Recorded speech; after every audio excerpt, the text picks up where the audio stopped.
नमस्कार, आप देख रहे हैं खबर तो समझिए और मैं हूं आपके साथ विभा उपाध्याय। बुलेटिन में सबसे पहले बात बारूद की, क्योंकि लगातार विस्फोट की घटनाओं ने बिहार की चिंता को बढ़ा दिया है।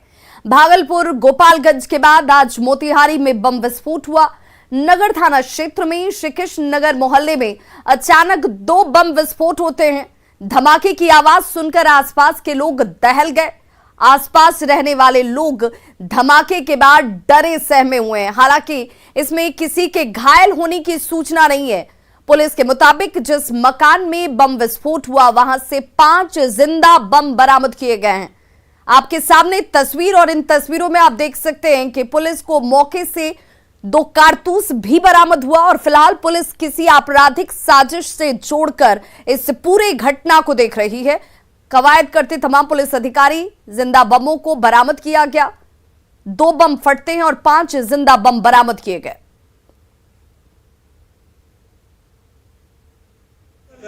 आवाज कैलो तो हमनी जानिए से गैस का खाना बनवे तो गैस चाहिए घर पर तो हम सब निकल के यहाँ आए तो लेने का से सारा लोग चले के रहत लखा ऊपर एगो लड़का रहे। क्या नाम है ऊपर?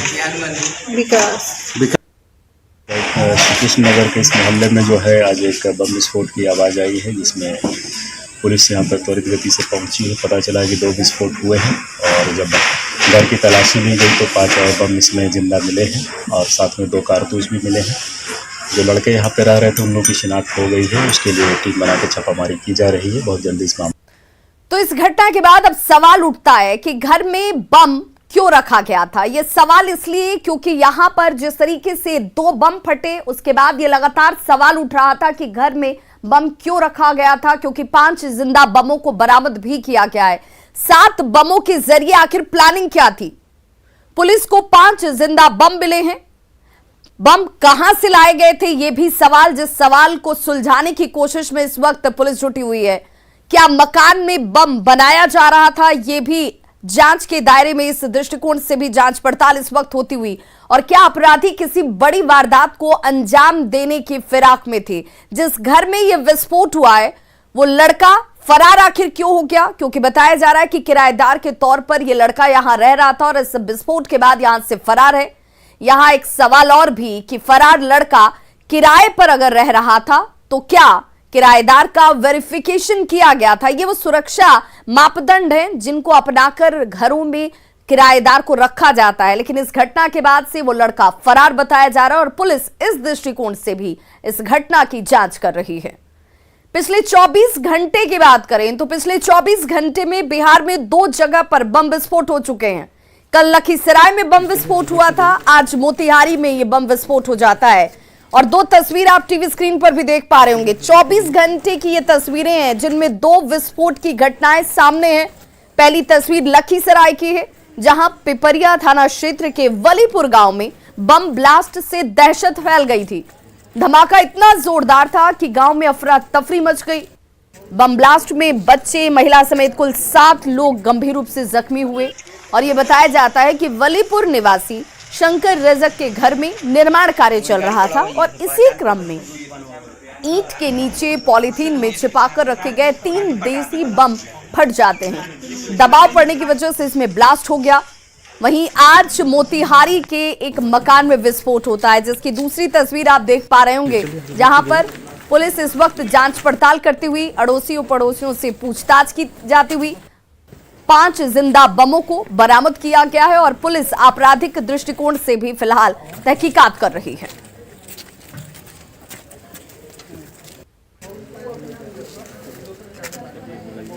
और ऐसे में इस खबर को समझना जरूरी है। सिर्फ मार्च महीने की अगर हम बात करें तो इस सिर्फ मार्च महीने में पिछले 25 दिनों में 4 जगहों पर धमाके अब तक हो चुके हैं, जिसमें भागलपुर शामिल है। भागलपुर के अलावा गोपालगंज में पटाखा बनाने वाली फैक्ट्री में विस्फोट हुआ था।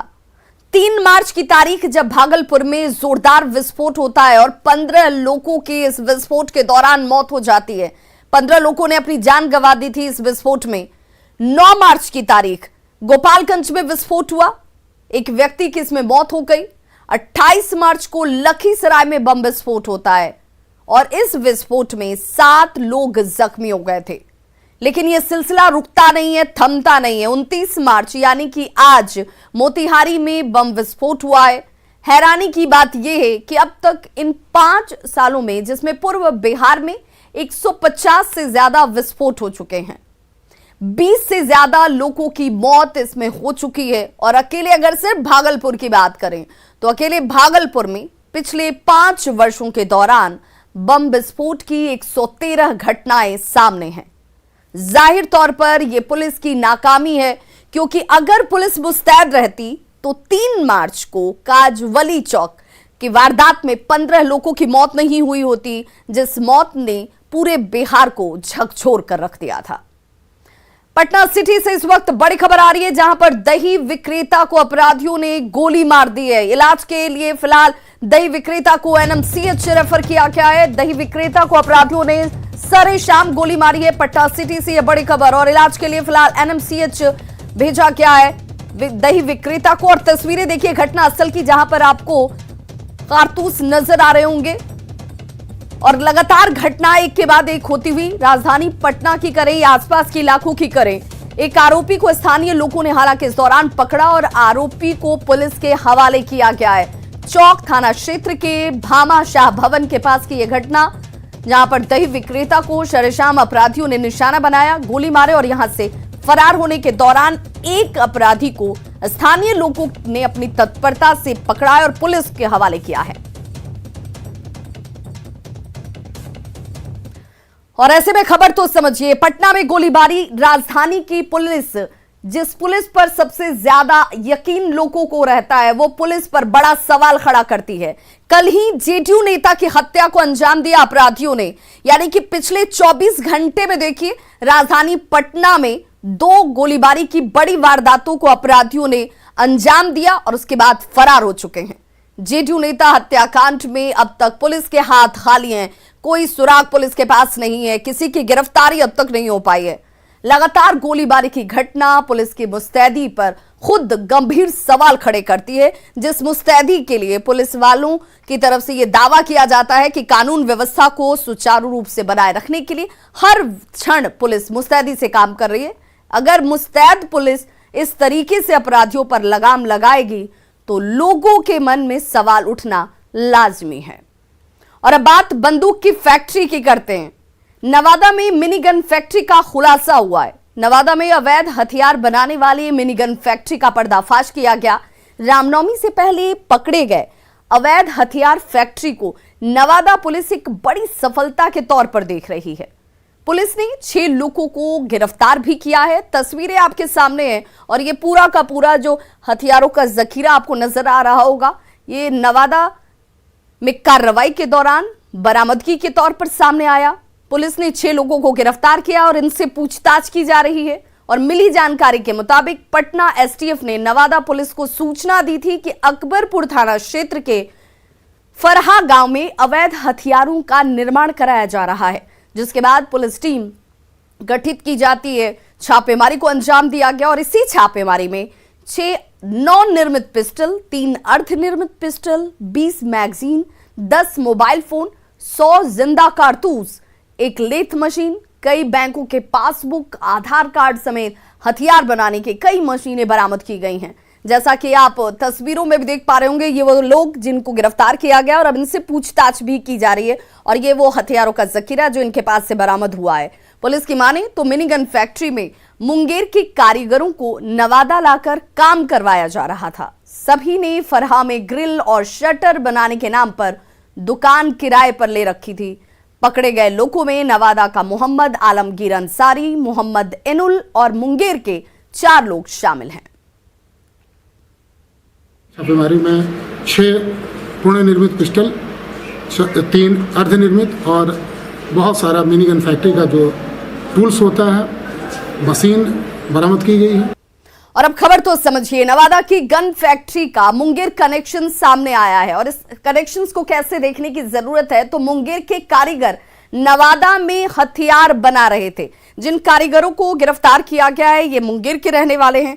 मुंगेर कनेक्शंस ये बताता है कि अपराधियों का नेक्सस कितना बड़ा है। मुंगेर में अवैध रूप से संचालित मिनी गन फैक्ट्री का रिश्ता काफी पुराना है। मुंगेर में हथियारों को फिनिशिंग टच बहुत ही बारीकी से दिया जाता है और यही वजह है कि देश के लगभग कई राज्यों में मुंगेर निर्मित हथियार फेमस हैं। गन फैक्ट्री के लिए मुंगेर हमेशा से सुर्खियों में रहा है और साल भर में दर्जनों गन फैक्ट्री का खुलासा मुंगेर में अब तक हो चुका है। 21 जनवरी 2021 को हवेली खड़गपुर में मिनी गन फैक्ट्री का पर्दाफाश किया गया था। तारीख दर तारीख देखिए, 29 जनवरी 2021 पिछले साल की बात कर रहे हैं तो 7 मिनी गन फैक्ट्री का पर्दाफाश हुआ। 21 जुलाई 2021 को 2 मिनी गन फैक्ट्री का पर्दाफाश किया गया। वहीं 20 जनवरी 2021 को मिनी गन फैक्ट्री का पर्दाफाश होता है और 29 जनवरी लगातार देखिए साल बदल गए, लेकिन जो मिनी गन फैक्ट्री है जिनके लेकर जानकारियां सामने आती रही वो आपके सामने इस वक्त टीवी स्क्रीन पर ग्राफिक्स के जरिए 29 जनवरी 2022 को 5 मिनी गन फैक्ट्री का पर्दाफाश किया गया। 9 फरवरी 2022 5 मिनी गन फैक्ट्री का और खुलासा हो जाता है और देखिए एक एक करके तमाम खुलासों के बावजूद इस पर विराम नहीं लग पा रहा है, रोक नहीं लग पा रही और अब एक नए तरीके से ये नेक्सस जो इनका फैला हुआ है वो बताता है कि अब यहां से कारीगर दूसरे जगहों पर जाकर, दूसरे जिलों में भी जाकर हथियारों को बनाने में कहीं ना कहीं भूमिका अदा कर रहे हैं। और अब बात मैथिली पर छिड़े सियासी महाभारत की। मैथिली भाषा को लेकर आज विधानसभा में जमकर हंगामा हुआ। आरजेडी विधायक रामानुज प्रसाद ने मैथिली को एक जाति की भाषा बताया, जिस पर बीजेपी विधायक संजय सरावगी और हरिभूषण ठाकुर बचौल ने कड़ी आपत्ति जाहिर की। इस दौरान सदन में खूब हो हंगामा हुआ। दरअसल केवटी से बीजेपी विधायक मुरली मोहन झा ने मांग की थी कि मिथिलांचल में पदस्थापित सरकारी सभी विभागों के नेम प्लेट पर मैथिली भाषा में भी नाम अंकित किए जाएं, जिस पर आरजेडी विधायक रामानुज प्रसाद ने मैथिली को एक जाति की भाषा बताया। रामानुज प्रसाद के इस बयान पर बीजेपी विधायक संजय सरावगी और बीजेपी विधायक हरिभूषण ठाकुर बचौल ने कड़ी आपत्ति जाहिर की।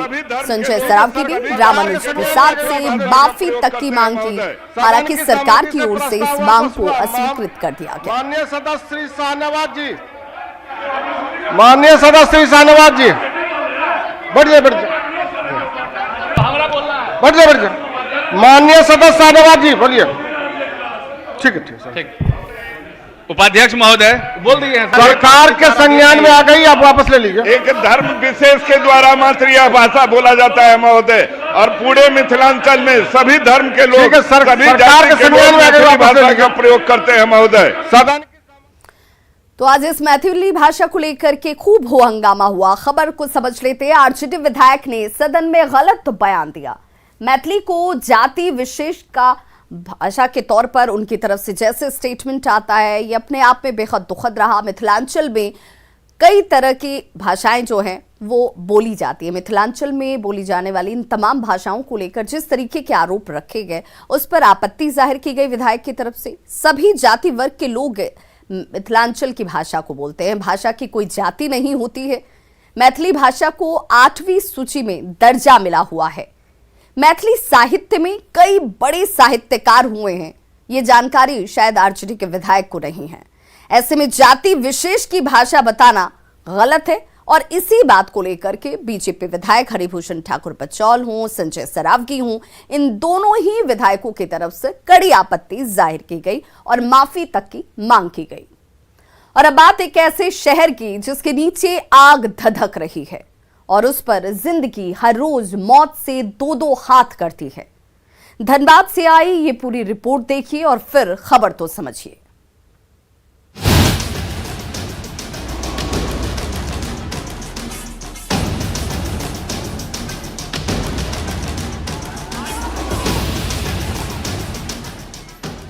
अब न तो सिर पर छत बची है और न पैरों तले जमीन, क्योंकि इस गहरे गड्ढे ने चंदन सिंह के भरे पूरे मकान को ली लिया है। जी हाँ, ये हृदय विदारक नजारा है भूधसान प्रभावित तेतुल मुड़ी बस्ती का, जहाँ तड़के अचानक धरती डोली, धरा थरथराई और पूरा का पूरा मकान पाताल में समा गया। वो तो गनीमत थी कि भूधसान से ठीक पहले उम्मीदें ग्रामीण दौड़कर बाहर भागे, वरना घर के साथ साथ सबकी रसातल में जिंदा समाधि बन गई होती। अब चंदन सिंह के घरौंदे का नामो निशान तक नहीं बचा है।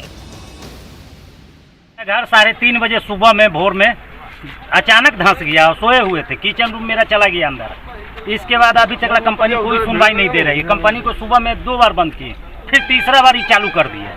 ये कंपनी मनमानी कर रही है। घर मेरा बगल में है, एकदम डेंजर जोक पर है। जब दीवार फट रहा था तो हम अपने पति को उठाए कि देखिए क्या हो रहा है, निकलिए घर से बाहर। तब अपना लड़की लोग के अंदर रूम में सोई हुई थी तो उसको भी निकाले हम अपना पति। और खबर तो समझिए, धनबाद के जिस इलाके में यह हादसा हुआ वहां कोयले का भंडार है। जमीन के नीचे अकूत कोयले का भंडार है। कोयला खनन के बाद खदान की भराई होती है। अमूमन तौर पर सुरक्षा के दृष्टिकोण से ऐसा होना चाहिए। बालू गिट्टी से खदान को भरा जाता है, लेकिन लापरवाही की वजह से खनन के बाद इसे यूं ही छोड़ दिया जाता है। यही वजह है कि भूधसान जैसी घटनाएं होती हैं और वहां गोफ बन जाते हैं। गोफ से जहरीली गैस का रिसाव भी होता है। ज्यादातर गोफ बरसात के दिनों में बनते हैं। कई बार गोफ में कई जिंदगियां भी समा चुकी हैं। जाहिर है ये पूरा मामला लापरवाही का है।